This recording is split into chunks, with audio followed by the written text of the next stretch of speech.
Peña. Present. Honorable Board Member Warren A. Senior. Honorable Board Member Romulo O. Hernandez. Honorable Board Member Darius S. Nocram. Honorable Board Member Fabio F. Figuracion. Honorable Board Member Nelson B. Julian. Honorable Board Member Dito P. Espiritu Jr., UB. Honorable Board Member Angel G. Naval. Honorable Board Member Emmanuel H. Noble. Honorable Board Member Hilmar S. Pacamara. Honorable Board Member Amador L. Simando. Honorable Board Member Giovanni A. Senior. Honorable Board Member George R. Bengua. Chairman, I have the honor to certify the existence of a quorum. Okay, considering that we now have the quorum, we'll now proceed with our session. But before that, the chair would like to acknowledge the presence of the students from Partido State University under the leadership of Mr. Chris Pechay. Welcome to the Sangguniang Panlalawigan. The Honorable Majority Floor Leader, the Honorable Angel Naval, is now recognized.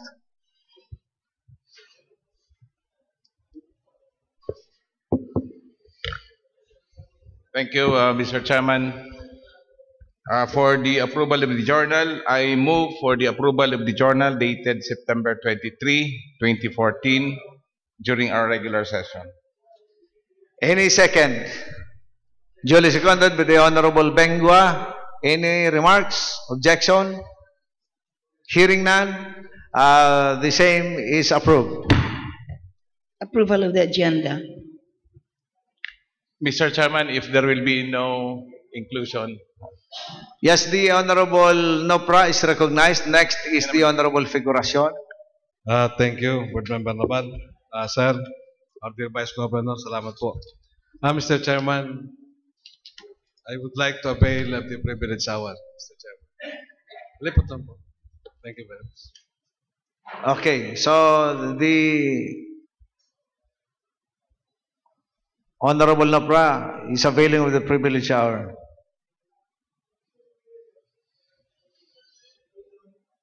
The Honorable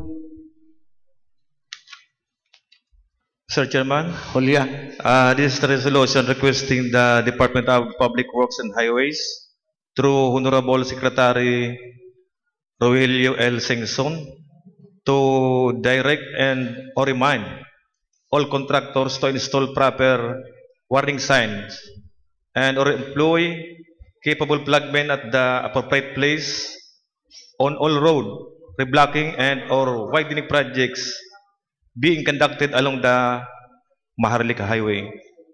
I move for its inclusion, Mr. Chairman, under business of the day. Under business for the day, any second?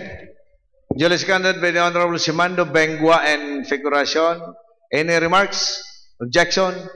Hearing none, the same is approved. The Honorable Figuracion is now recognized.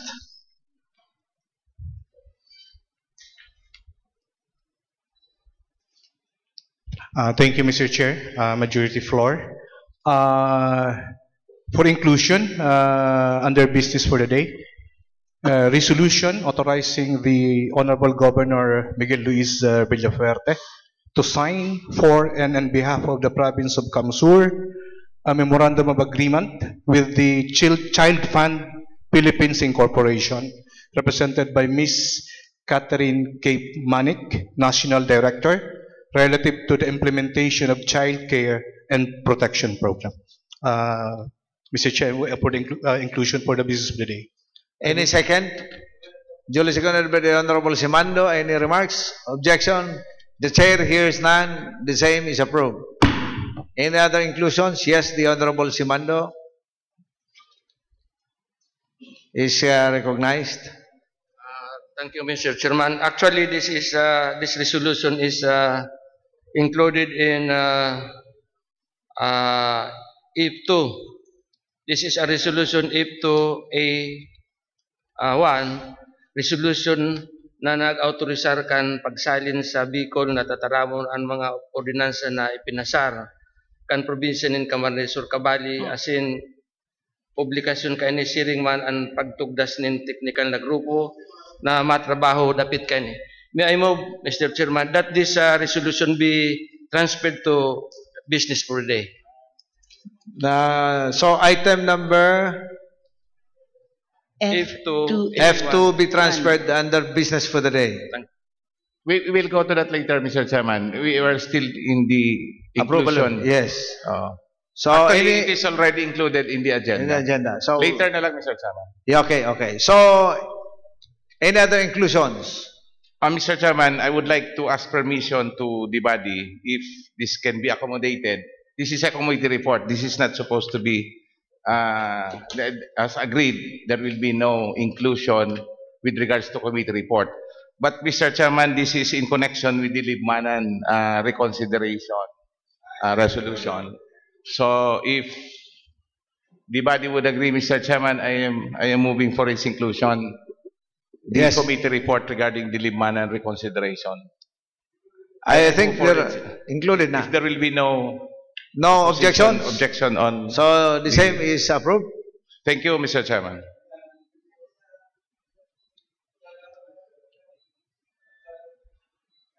So, Mr. Chairman, if there will be no more inclusion in the agenda, I move for its approval as amended.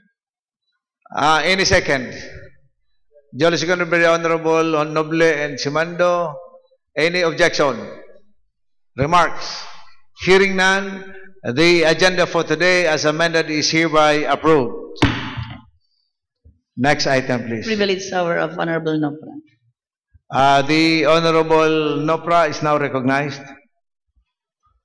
You may now have the floor. Thank you very much, Mr. Chairman, my dear colleagues, guests, ladies and gentlemen. And sa gabos po na nagdadalan, kasi nagdadangungan dahil sa esperso kan sa tuyang mga mahigos na membros kan media. Mr. Chairman,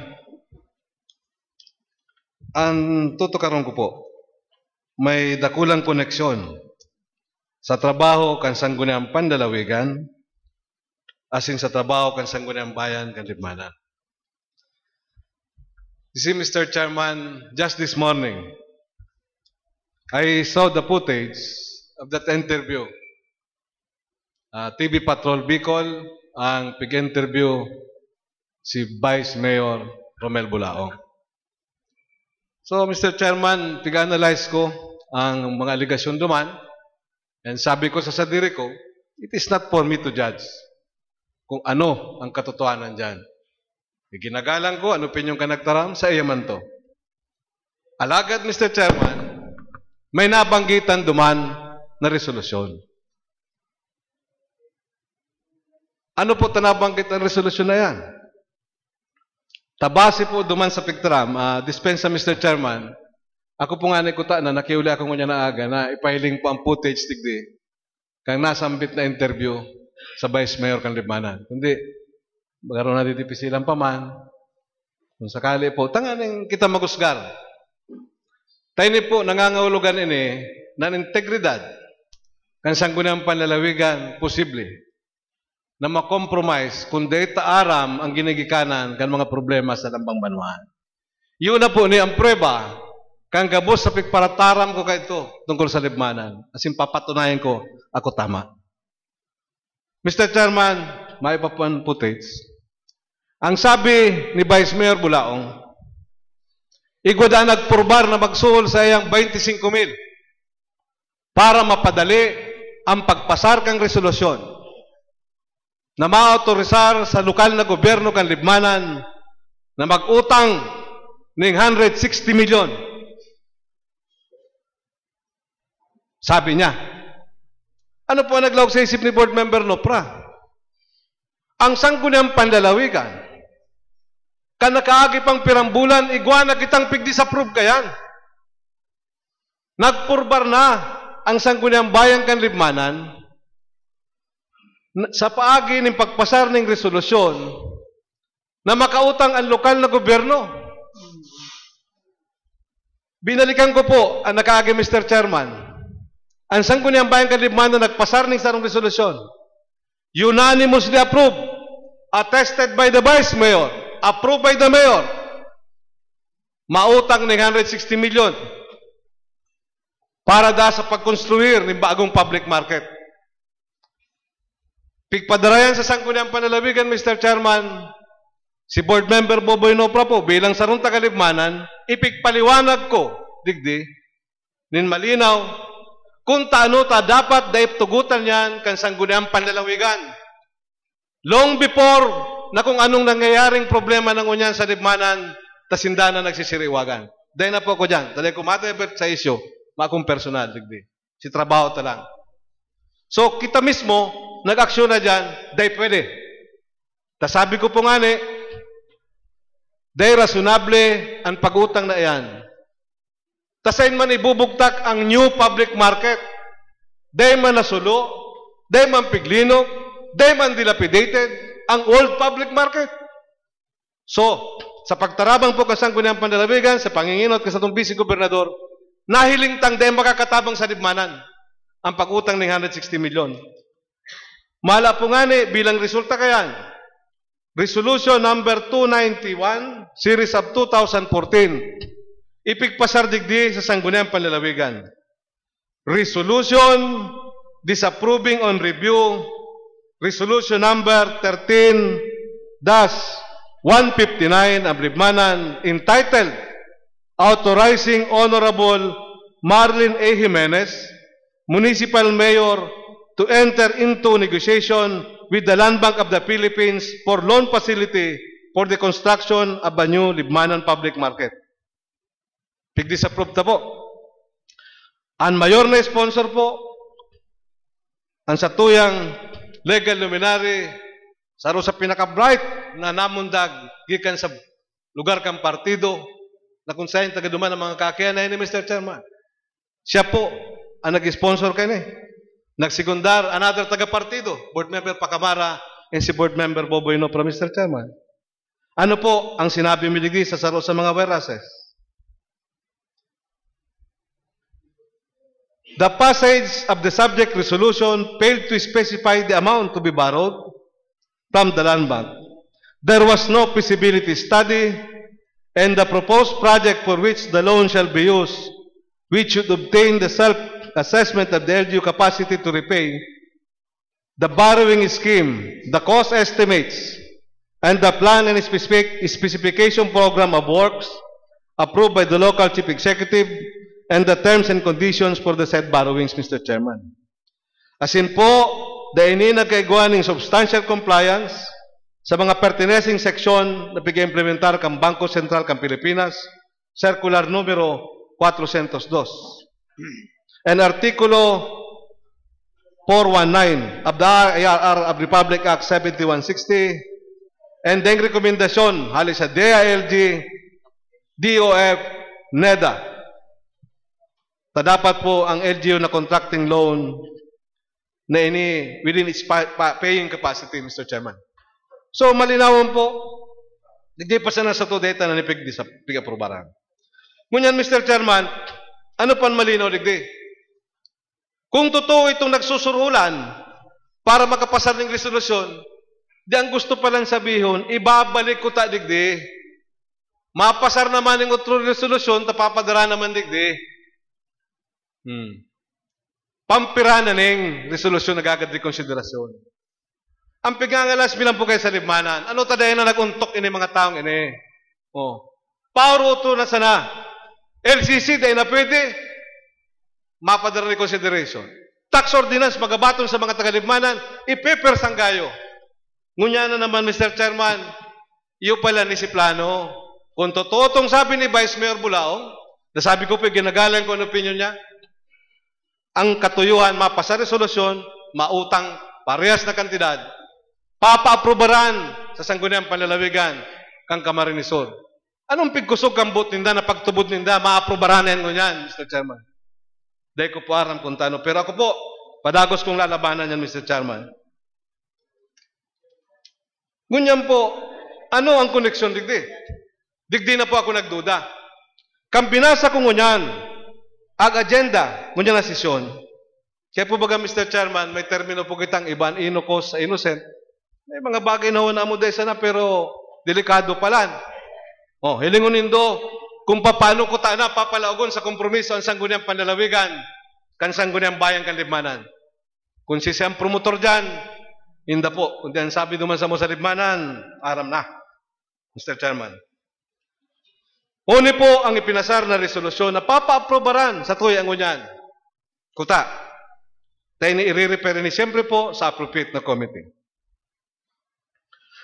Resolution of the Sangguniang Bayan of Libmanan 14-203.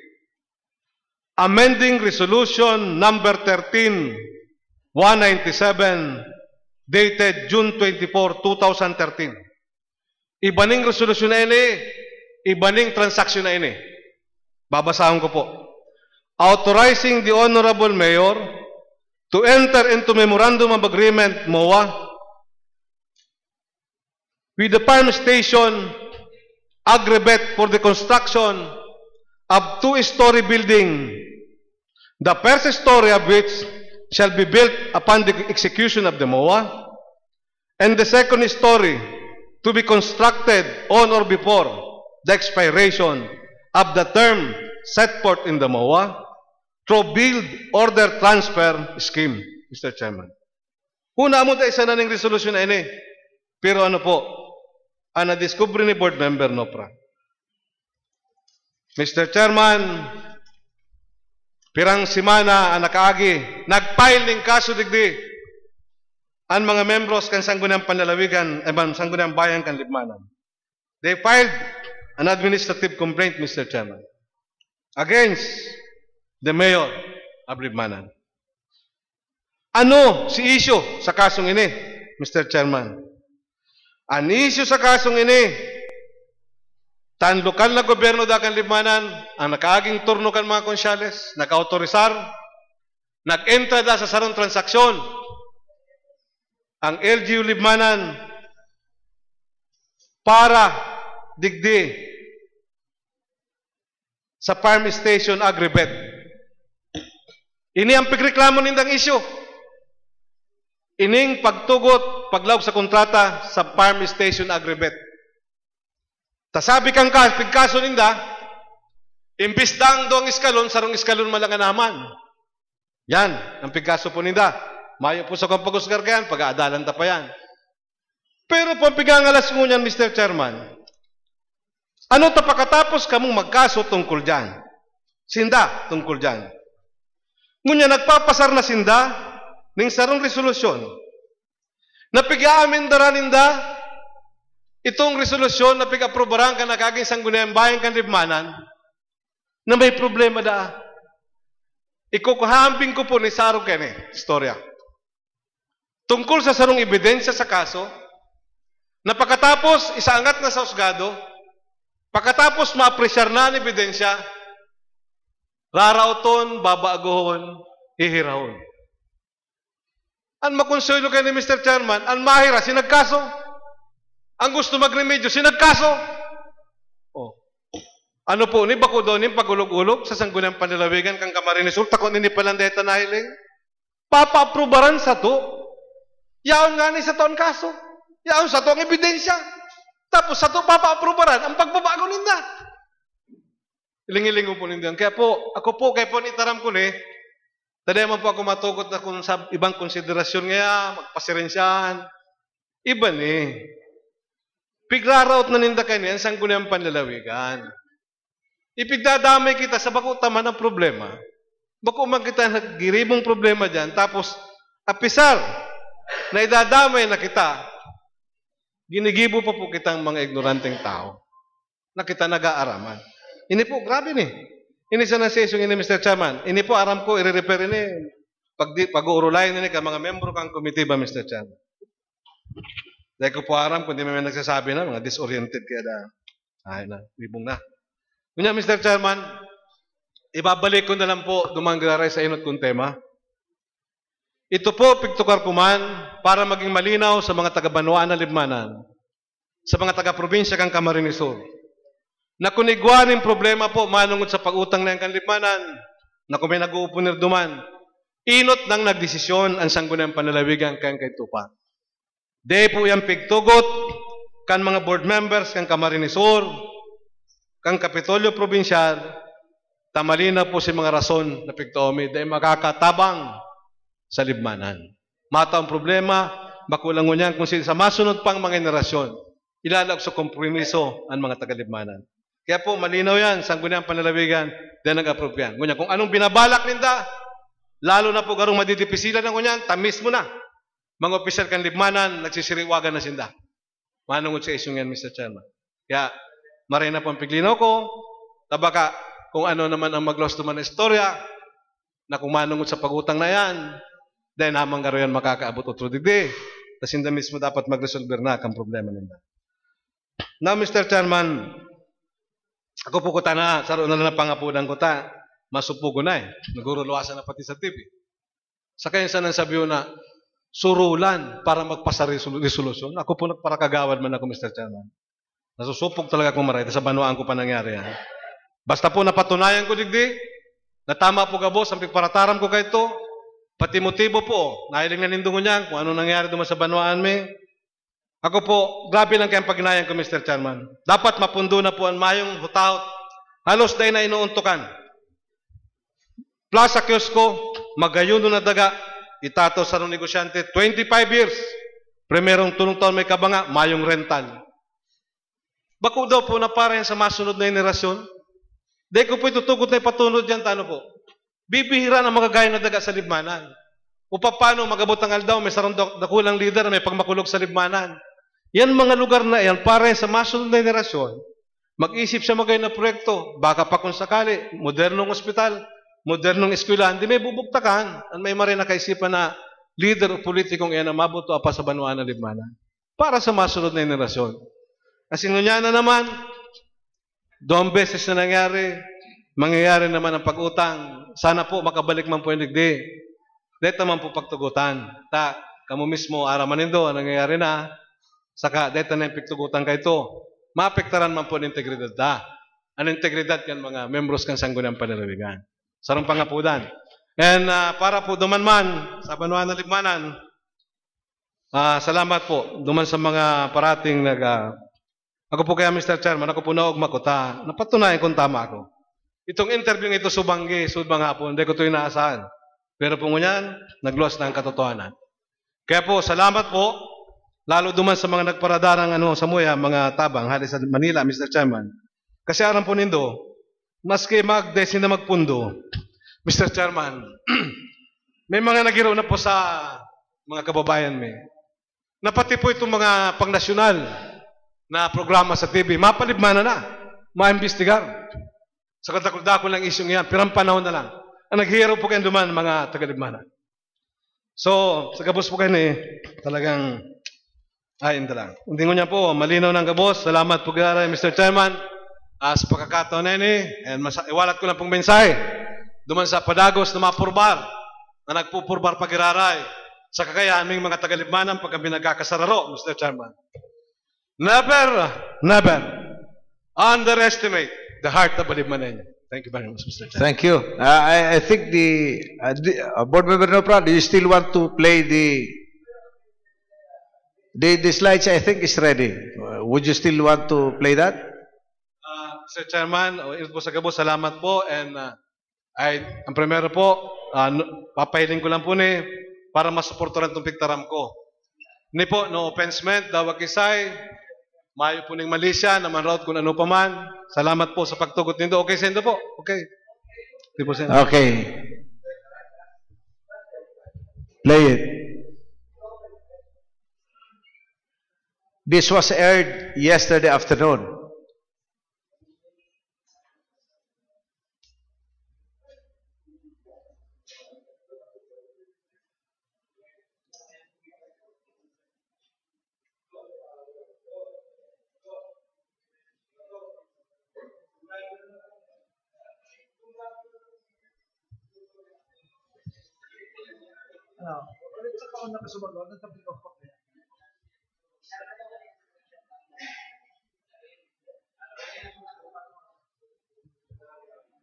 Ayan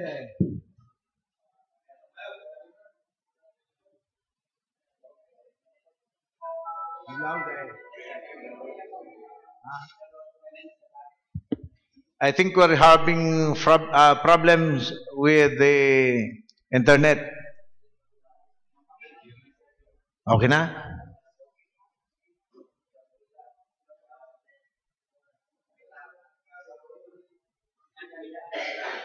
Sound, please.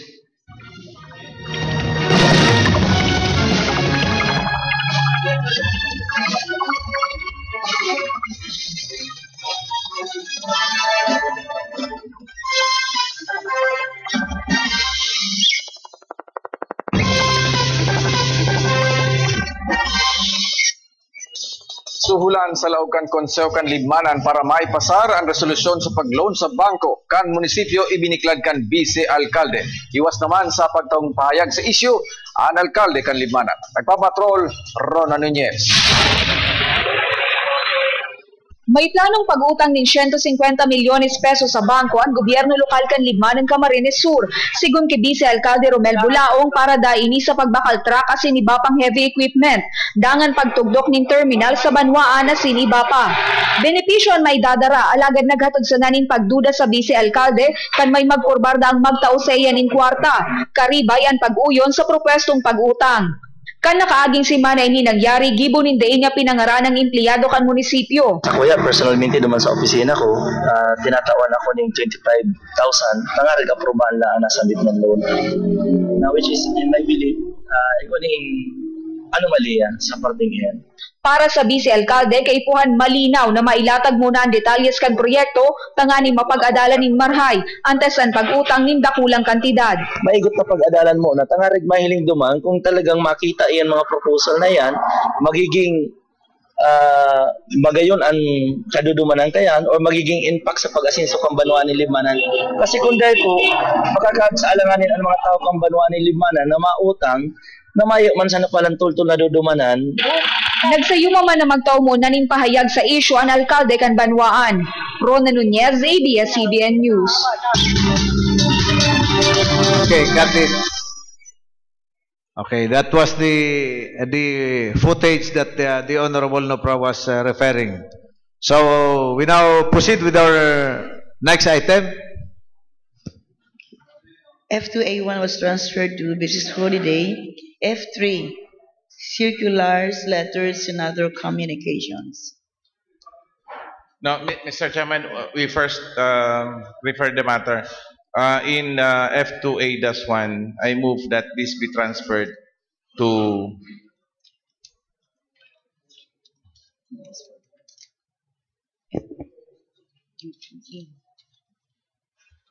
G5, Mr. Chairman.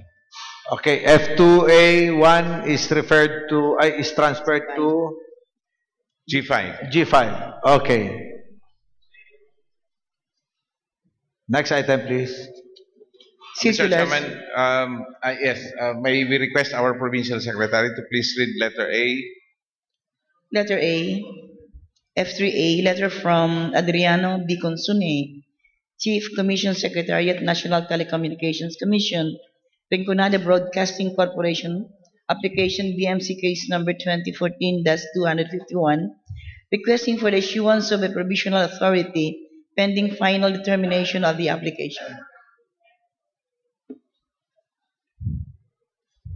Mr. Chairman, I move that letter A be referred to the Committee on Franchises. Okay, so F2A is now F3A is referred to the Committee on Franchises. F3B, letter dated September 18, 2014 from Reby Hardin Cuanyo, Secretary to the Sangguniang Palalawigan of Daet Camarines Norte, furnished Sangguniang Palalawigan a copy of resolution number 429-214, a resolution strongly supporting House Resolution number 1445 as introduced by 14 Solons from the Bicol region, urging to defer the implementation of Memorandum Circular number 214-15 issued by the Land Transportation, Franchising, and Regulatory Board, which has prejudiced the people of the Bicol region. Mr. Chairman, I move that this be referred to the Committee on Transportation and Communication. So, same item is now referred to the Committee on Transportation and Communication. F3C, Letter dated September 23, 2014 from Attorney Lito A. Mondragon, President and CEO of Philippine Mining Development Corporation, addressed to the Sangguniang Palalawigan members through the Provincial Secretary requesting copies of the provincial and municipal mining ordinance and resolutions. Mr. Chairman, I move that this letter dated September 23, 2014 be referred to the Committee on Mines and Geosciences. So, be it referred to the Committee on Mines and Geosciences. F3D, letter dated September 26, 2014 from Mr. Omar Karim S. Perbera, Legislative Officer 3, addressed to Mrs. Nympha Bicas, Provincial Secretary, attached copy of the status report of the approved resolutions and ordinances for the month of August 2014. Mr. Chairman, I move that it be noted. F3D is noted. F4, review of municipal and city resolutions and ordinances. Mr. Chairman, I move that items under for review of municipal and city resolutions and ordinances containing 27 items be referred to appropriate committees. All items for review, for review, 26 items are hereby referred to the 27 27 are hereby referred to the concerned committees as marked. G, calendar of business, G1 committee report. Mr. Chairman, this is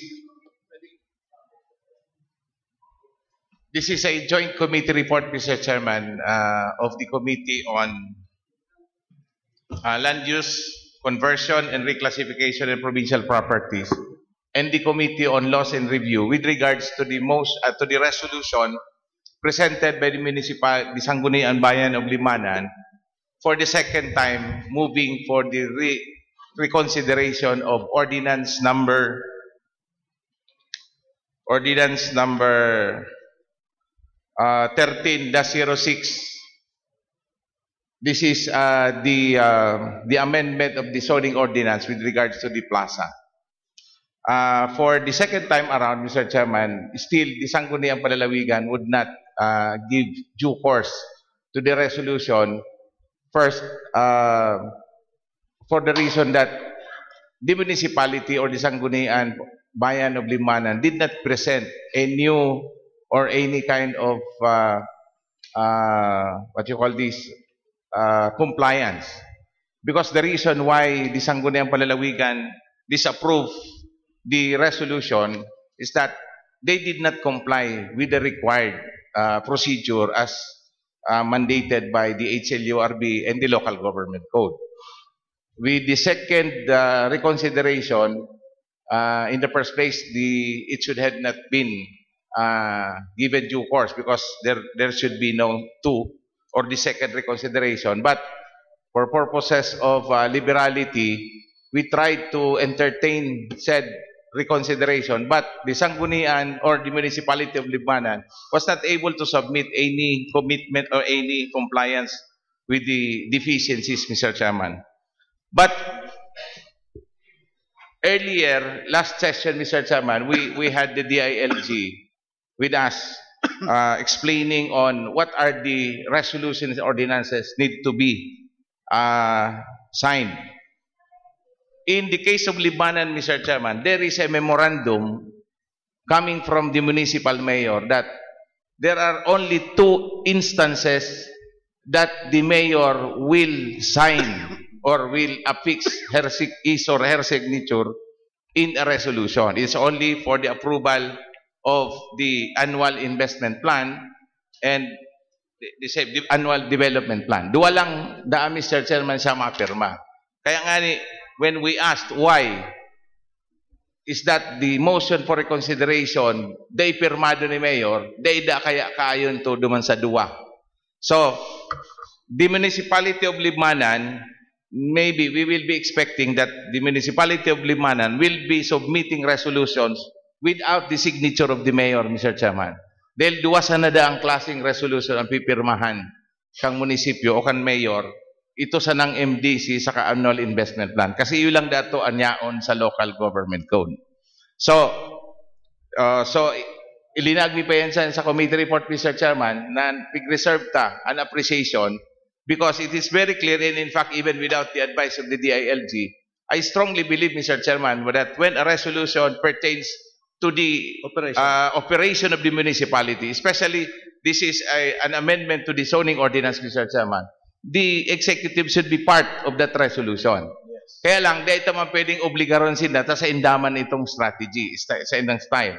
So, onwards, Mr. Chairman, let this be a parang call to the Sangguniang Palalawigan that sa masunod na mga resolution, we expect na mayo ng pirma ang mga mayor. Kasi yun ang pwedeng gibunin ng ang pipirma lang nila, duwasan ng klase. So it will be limited only to the Sangguniang Bayan lang. So we have to act on this, Mr. Chairman. So we would like to call the attention of our legal luminary here kung ano magiging standard. Because every time na may mag-abot ng resolution na pirmado ni Mayor, anong appreciation ta kani? Is it legal or not? Dahil pirmado ni Mayor. In the case of Libmanan, iyon ang gigibon, Mr. Chairman, duwasan ng resolution, na klaseng resolution, mapirma sinda. Si Mayor. MD silang, saka AIP. The rest, da isa mapirma. So, how do you determine if it is approved or disapproved kang Mayor kung ito ang sa indang policy? Anyway, nakaiba lang yan, Mr. Chairman, diba? Because the resolution for reconsideration was not signed by the Mayor. And in fact, the name of the Mayor was not included. And the municipal sanggunian, the SB Secretary, explained to us that there is a memorandum coming from the Mayor na duman lang po sa duwang klaseng resolution sa mapirma. So the rest, day na sa mapirma si Mayor. Kaya, ang mga resolutions kan Libmanan, expect na day na ma-affix ang pangaran, day na i-affix ang pangaran ni Mayor. But that's another point, Mr. Chairman. The recommendation of the committee, including the laws and review, is that we deny the second reconsideration is not proper. Dahil ta pinagbigyan ta, Mr. Chairman, because we would like to know kung igwasin ng compliance sa Ginibo. Still, Mr. Chairman, there is no compliance on the part of the municipality of Libmanan duman sa mga deficiencies on how to amend zoning ordinance in every municipality. Kaya, again, Mr. Chairman, we will be disapproving with finality, and we will no more entertain reconsideration with regards to ordinance number 13-06. In this regard, Mr. Chairman, the committee recommends that said resolution be disapproved. So, together with the Committee on Laws and Review, on joint motion, Mr. Chairman, and on motion of Board Member Darius Sopra, the committee recommends that it be disapproved. I move for its approval, Mr. Chairman. Any second? Duly seconded by the Honorable Nopra and Honorable Simando. Any remarks? Objection? The chair hears none. The same committee report is hereby approved and adopted.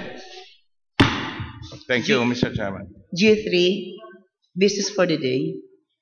G3A, resolution authorizing Honorable Miguel Luis R. Villaferte, Governor Province of Camarines Sur, to negotiate, enter into, and sign for in behalf of the Province of Camarines Sur a memorandum of agreement or other necessary contracts with the National Housing Authority for the implementation of the projects or programs.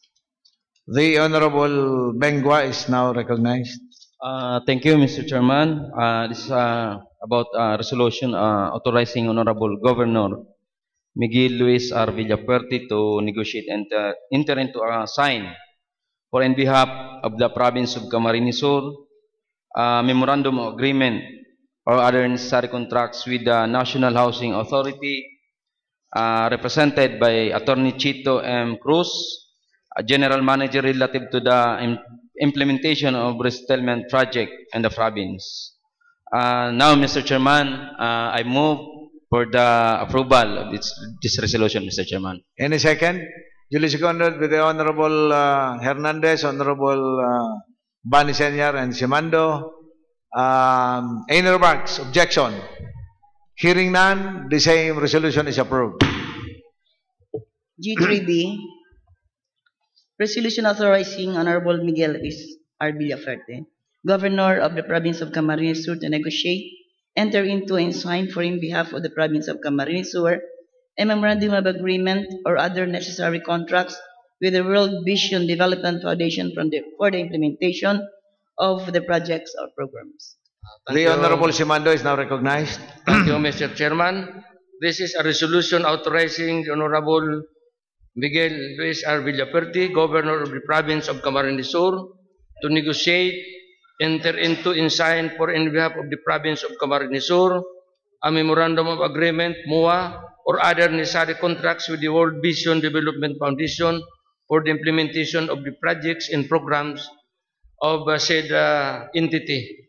Considering, Your Honor, Mr. Chairman, that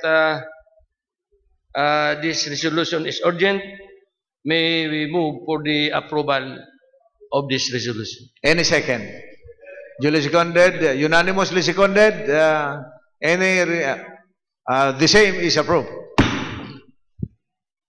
Resolution requesting the Department of Public Works and Highways through Honorable Secretary Rogelio L. Singson to direct and or remind all contractors to install proper warning signs and or employ capable flagmen at the appropriate place on all road reblocking and or widening projects being conducted along the Maharlika Highway. The Honorable Nelson Holua is now recognized.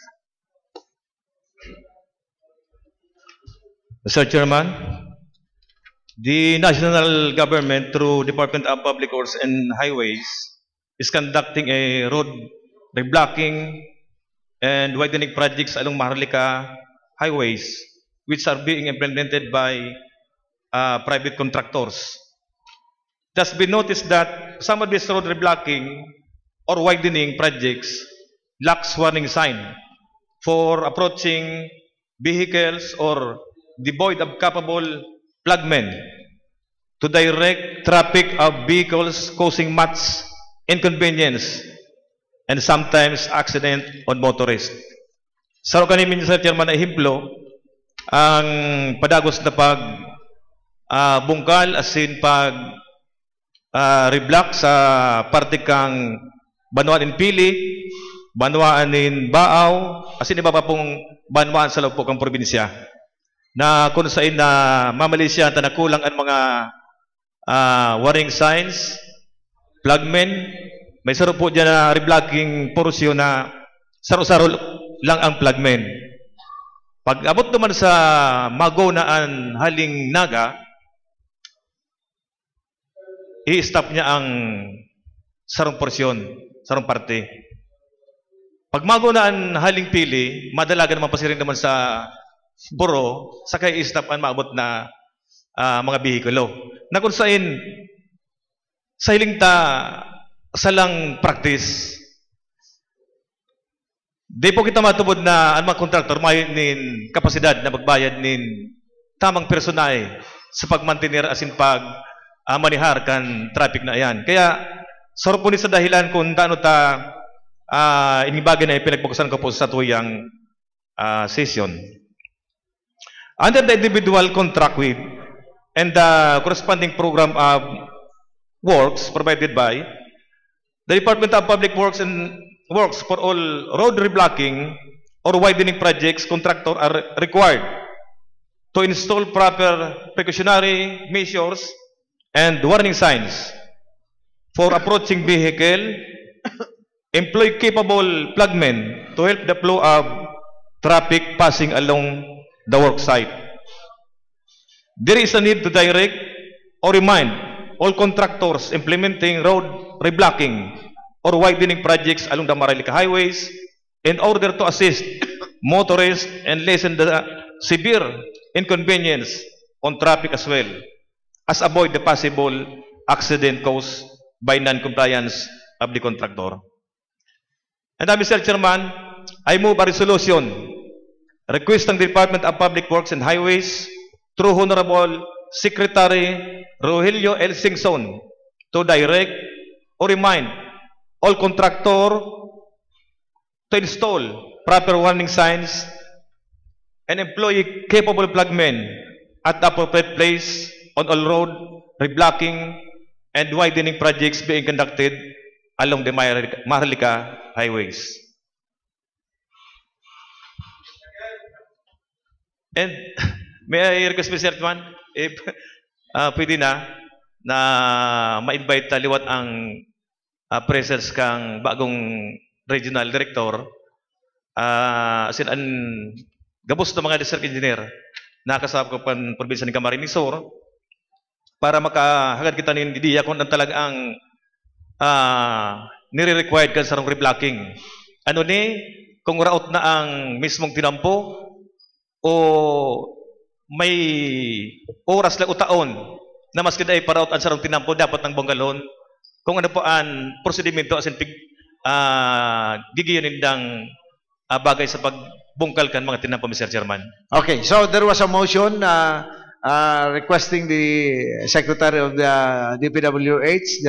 It was duly seconded by the Honorable Nopra. Any objection? Hearing none, the same resolution is approved. With the request that the regional director of DPWH, the new regional director, be invited. So the secretary is directed to send the necessary invitation letter so that we can accommodate the new director of DPWH by next session. So the inclusion of the Honorable... A resolution authorizing the Honorable Governor Miguel Luis R. Villaferte to sign for, in behalf of the province of Camarines Sur, a memorandum of agreement with the Child Fund Philippines Incorporated, represented by Ms. Catherine K. Manik, National Director, relative to the implementation of Child Care and Protection Program. The Honorable Figuracion is now recognized. Thank you, Mr. Chair. A resolution authorizing the Honorable Governor Miguel Luis R. Villaferte to sign for and on behalf of the province of Kamsur, a memorandum of agreement with the Child Fund Philippines Incorporation, represented by Ms. Catherine K. Manik, National Director, relative to the implementation of Child Care and Protection Program. Mr. Chair, a child protection unit is very important, which will cater all the needs of a child. So I'll move for the approval of the said MOA. Any second? Duly seconded by the Honorable Nopra. Any objection? Remarks? Hearing none, the same resolution is approved. Thank you. G5, transferred items from reference of business. Resolution na nag-autorisar kan translasyon sa Bicol na Tataramon ang mga ordinansa na ipinasar kan probinsya nin Camarines Sur kabali ang publikasyon kay ni siring man ang pagtugdas nin technical na grupo na matrabaho dapit kaini. Yes, the Honorable Simando is now recognized. Thank you, Mr. Chairman. This is a resolution na nag-autorisar kan pagsalin sa Bicol na Tataramon ang mga ordinansas na ipinasar kan probinsya nin Camarines Sur kabali asin ang publikasyon kaini siring man ang pagtugdas nin technical na grupo na matrabaho dapit kaini. May I move, Mr. Chairman, for the approval of this resolution? Yeah, just just for the information of the Honorable Simando, it is mandated under the local government code. That's why actually the secretariat headed by me, the provincial secretary, has already started translating all resolutions and ordinances in Bicol. Henceforth, by January, all resolutions and ordinances to be passed will be automatically translated into Bicol. But for this year, we will be we'll be able to complete the translation of all ordinances in Bicol by December. So we're publishing that into a book, another book of ordinance in Bicol. So, but we'll be presenting that to you so that we can officially publish it. So, but this is very timely. If we can organize, ano po ang kuyan? Ano ang composition? Will the committee be composed of the members of the Sangguniang Palalawigan or a committee from the secretariat? I think we just organize a committee from the secretariat. So actually the committee is already existing. Subject to the review by the Sangguniang Palalawigan. Okay, so the committee is already existing. In fact, it's a permanent section already based on our reorganization plan. there is already a section assigned to translate all resolutions and ordinances into Bicol. But we do appreciate the concern of the Honorable Simando of reminding us this. But this office and the Secretariat is doing something about the implementation of the local government code. Actually, it is mandated in the local government code, so we're doing it now. Thank so you. there was a motion. Any second? Mr. Chairman. Yes, the Honorable. Just inquiry from the sponsor. Actually, there is a provision from the local government code mandating the provincial secretary all Sangguniang Secretary to translate approved resolution into Bicol. Purbaranta daw, Mr. Chairman, ng Provincial Secretary. Pakipasa daw tabi kan kanya. Sige daw, kung kaya kan Provincial Secretary. Sige daw, purbaranta. Dangogunta kon okay man.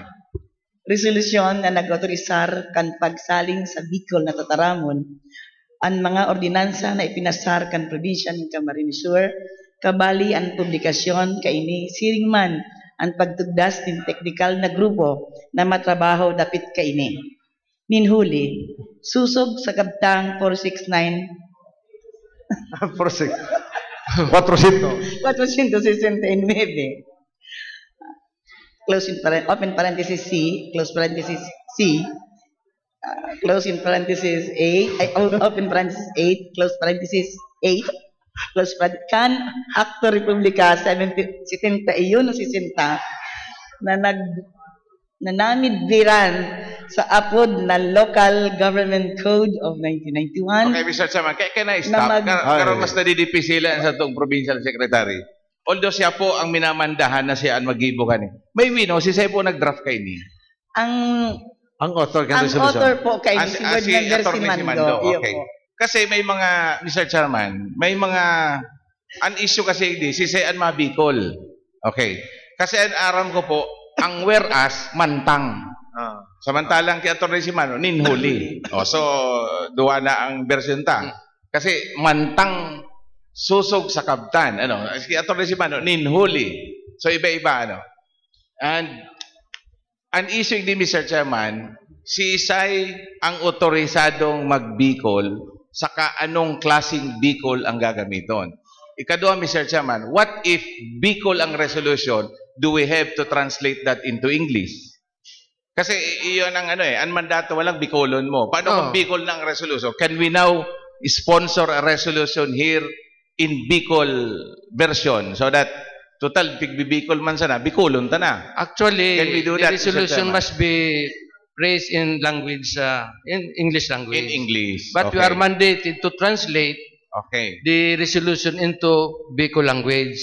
But Mr. Chairman, in Del Gallego and Ragay, Tagalog duman ang pigigibo. So in Tagalog, still we have to do that translated into, kasi aarugon kita, Mr. Chairman.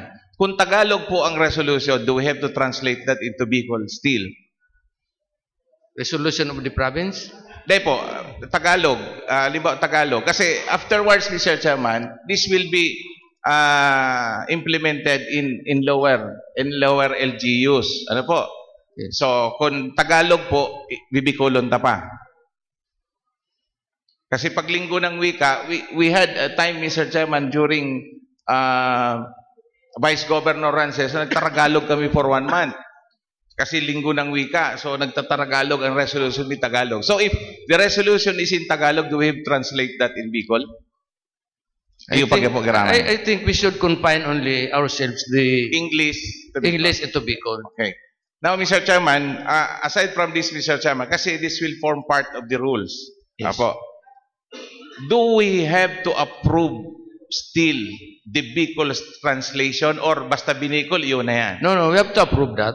So, ibabalik po yan digdi. So, we have to still approve the translated Bicol resolution. Ano Yes, po? in fact, we have to review the Bicol Okay, translation that had been drafted by the technical group for then we approve. Okay.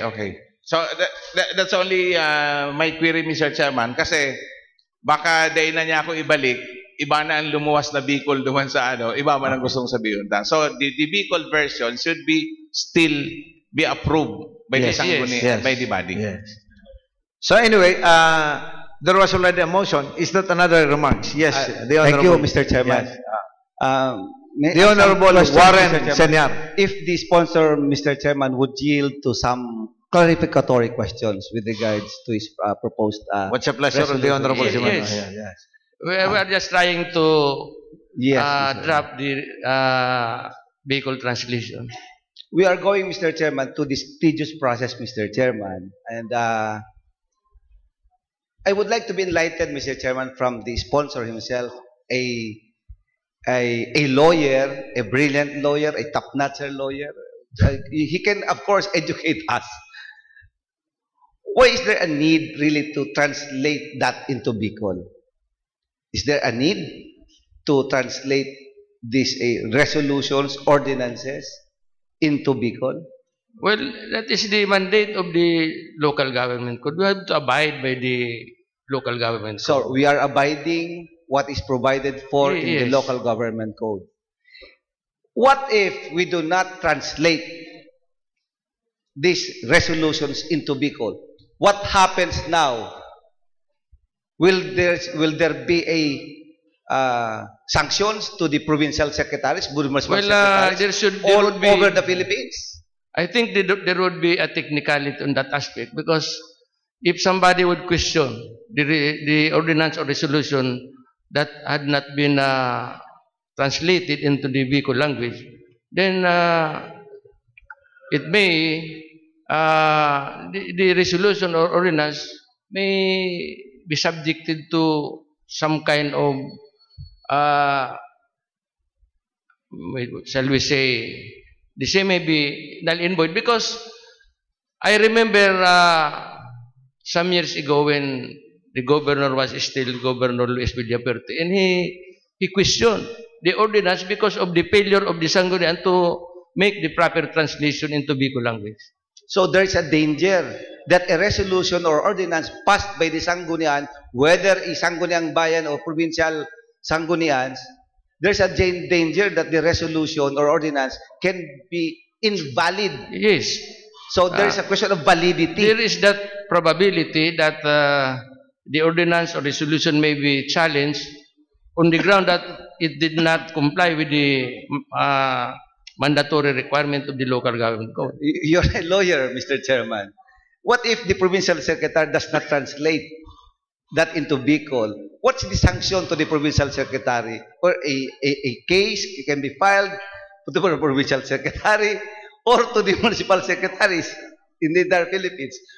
Anong kaso ang pwedeng isangatin that if they do not do that? The provincial secretary may be charged for insubordination or not complying with the mandate of the local government. So and for the mandate of the Sangguniang Panlalawigan. Insubordination. Insubordination. What else? Ang pwede pang that is the only, I think that is the only charge that can be filed against the provincial secretary. Because there can be no negligence. How about negligence? Pwede? Dereliction of duty. Dereliction of duty. So doon na. Yes. Administration. But certainly there is no criminal action that may be filed, because there is no law that defines that particular inaction as a criminal offense. So the provincial secretary can be fired now. Yes, Mr. Chairman. So thank you, Mr. Chairman, with that clarification for me. Yes. So any other questions, remarks? Yes, the Honorable Naval. Mr. Chairman, when this resolution will be transferred or translated into Bicol and adopted by the Sangguniang Panlalawigan again, it becomes official. And everybody will read as official. And this can be the reference kan In a mga case. estudyante kung ano ang English o Bicol kani. Like for example, i-translate. Is that the proper Bicol of translation? Translate? No, I don't know, Mr. Chairman, kasi di ko aram kung paano pag Bicol ta kayo translate. Ano daw kung ibalyo? I changed that already. Iguana po ano. So, resolution na nag-autorizar kan pagsalin. Yan, oh. So, Mr. Chairman, ako, concerned lang ako, Mr. Chairman, sa magiging appreciation sa tukan, lalo na sa mga Bicol culture, sa mga Bicol linguist, Mr. Chairman. Ikadawa mga estudyante, kunyaraw na ng estudyante, o yung baga ngayon sabi duman sa sanggunian, yung baga ngayon ang Bicol kang arog ganing word. So, baka delikado kita igdi, Mr. Chairman. So, I am not against with this because this is provided by the local government code. But we have to be cautious about this, Mr. Chairman, kasi this will become official law, document, and yun, baka yun na niyang barasihan kaya, baka tapos pag kita pa barasolon ligdiyo. So, for that matter, Mr. Chairman, I suggest that we avail of the technical expertise of Bicol For the information of the gentleman here, we have already a Bicol dictionary. There is already a published Bicol dictionary, so we have to refer to that dictionary. And anyway, I'm not, as I say, Mr. Chairman, I'm not against with this. Gusto ko lang mapasiguro, araw ka itong medyo, kaya nga ipigapabasa ko kay Provincial Secretary, kung mismo siya nahihirapan, kaya pinapundo ko na. Kaya, I'm not against with this, Mr. Chairman. Pasiguro lang kita, this becomes official document. Public record. Public record, and this might be the reference of the students na baka kita mabasa later on. Well noted. Yes, the Honorable Nopra. Mr. Chairman, minsan po kaya baka ang salit na problema napapadakula ta sa sobrang apprehension. Malinaw po ang pigpasar na resolusyon, Mr. Chairman, ordinansa, ni Board Member Simando. Ako po, didepensahan ko man ako ng second motion, Mr. Chairman. Ikaw po kita kayo itong inaapod na best effort. Best effort. Sakod sain ang kaya kan sarong tao. Mamang perpektong empleyado kang gobyerno. Kapares po kang lay na ini. Hilingon ta po ang gray area. Babasahon ko muna po ang lay. Interpretaron ta po. Base po ini sa Section 469. Mr. Chairman, ano ang saro sa trabaho kang Provincial Secretary? To translate into the dialect used by the majority of the inhabitants all ordinances and resolutions immediately after their approval and cause the publication of the same together with the original version in the manner provided under this code. Sa sakuya pong simpleng interpretasyon, Mr. Chairman, magibuning paagi ang Provincial Secretary. Ano tong sabi ko man nagre area? Ang Camarinesor, iba ang Tataramon sa Rinconada. Iba ang Bicol sa Musalibmanan, hawig kaming maray sa Bicol kan Magaraw, asing Calabanga. And then i-address ang problema kung di niya ni makumple. Ano po? Best effort. Si kaya man lang. Malinaw. Okay. So, I think the intention of the law is to make people understand of the ordinance. So, tama to. Best effort. But may point man si Board Member Nabal, duman sa, it will become a reference kaya later on. So, to address this, I think we have the dictionary, Bicol Dictionary already published. So, that becomes the basis for the translation. So anyway, just to inform the honorable body, the committee, the section in charge of this is already 80% complete with the translation. It will be submitted to this honorable body for consideration. It will be reviewed by us. Then we will approve that, and then we will publish the same, just like the book of ordinance that we have already published. So, kita mainot naman mag-comply kayo niyo sa mga LGUs. And then we will encourage all LGUs within the province to do the same. Thank you. There was already a motion, duly seconded. No objection. Yes, final note. Paano po ang pag-approve kan sanggunian? Saro-saro or in-bank? Now, the body can decide on that when we present to you. We will give all of you a copy of the translated ordinances. Adi grupo na sana siguro. In advance, maybe let's say we will give you that the draft nga a month before, and then after that we all review, and then we tackle the issue. Then we agree on how we will approve it, if we will approve that one by one or as a group. Because, Mr. Chairman, when this is approved, it will form part of our Yes. law, rules. We all understand that. Kaya pig-inquire ko lang, Mr. Chairman, ang procedure. Okay, so no more objection, clarification. There being none, the same resolution is approved. Other matters, announcements. Announcements. Yes, the Honorable Senior, Warren Senior.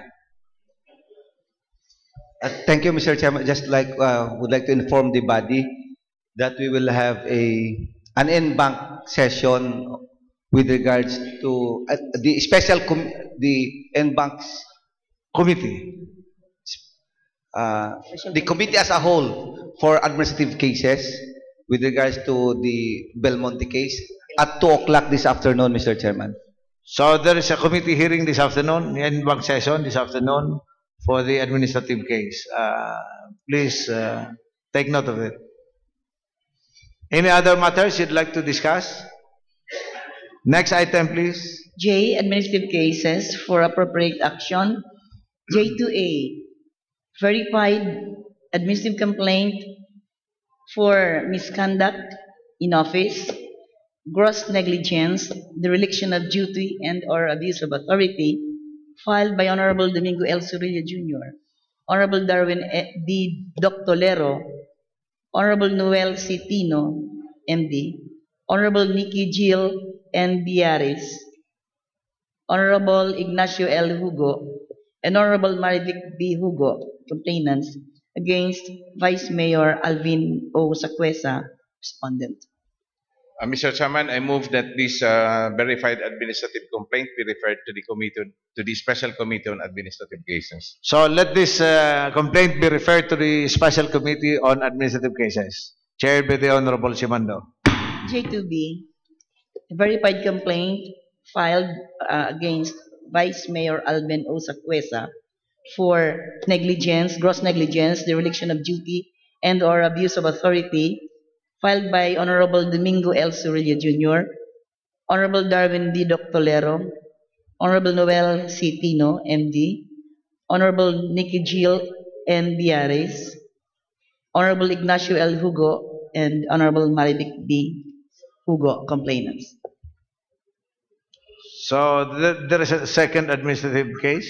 Mr. Chairman, I move that the second verified administrative case against the Vice Mayor, Honorable Alvin Saquesa, be referred to the Special Committee on Administrative Case. So let this case be referred to the Committee on Special Committee on Administrative Cases, chaired by the Honorable Simando. If there will be no more matter to be discussed, Mr. Chairman, I move to adjourn. Any second? Ay, pa? Yes, what's the pleasure of the Honorable Julian? Before the adjournment, Mr. Chairman, may I request that the date, October 21, si mga gestas, mga taga-DPWH. October 21. October 21. For invitation. October 21, so DPWH. Okay. Okay, so we will be expecting the regional director of DPWH by October 21. Okay, there was already a motion to dismiss, to adjourn, duly seconded. Any objection? Hearing none, session is adjourned. Thank you very much. Good morning. God bless you all.